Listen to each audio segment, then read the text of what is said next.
Hi friends, నమస్తే. So ఈ వీడియోలో మనము సంజ్ఞకు ఐదవదనమాట ఫిఫ్త్ వన్ వచ్చేసి ద్రవ్యవాచక సంజ్ఞ. సో మనము ఈ వీడియోలో ద్రవ్యవాచక సంజ్ఞ గురించి తెలుసుకుంటున్నాము.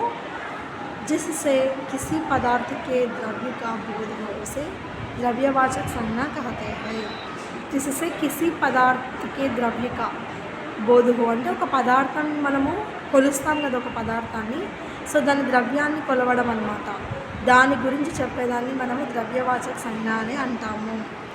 సో ఇంకో డెఫినేషన్ చెప్పాలంటే జిస్కి గినతి సంభవం నహీ హో సక్తి. సో మనం దాన్ని కౌంట్ చేయలేము.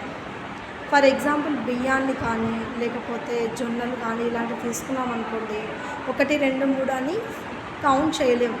కేజీస్ ప్రకారం తీసుకుంటాము, లీటర్స్ ప్రకారం తీసుకుంటాము.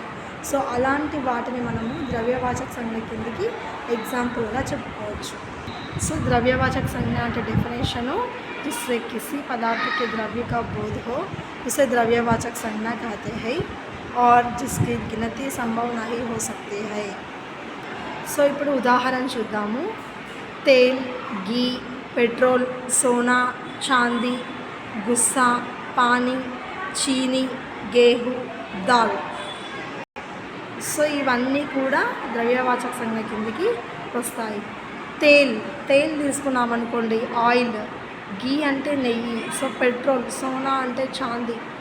సోనా అంటే బంగారం. చాందీ అంటే వెండి. గుస్సా అంటే కోపం. పానీ అంటే వాటర్. చీనీ అంటే షుగర్. గేహు అంటే వీట్. దాల్ అంటే పప్పు దినుసులు. సో ఇలాంటివన్నీ కూడా మనం ద్రవ్యవాచక సంజ్ఞ కిందకి తీసుకుంటాము. సో ఈ వీడియో మీకు నచ్చినట్లయితే సబ్స్క్రైబ్ చేసుకొని లైక్ చేసి షేర్ చేయండి. ఓకేనా friends? Thank you so much.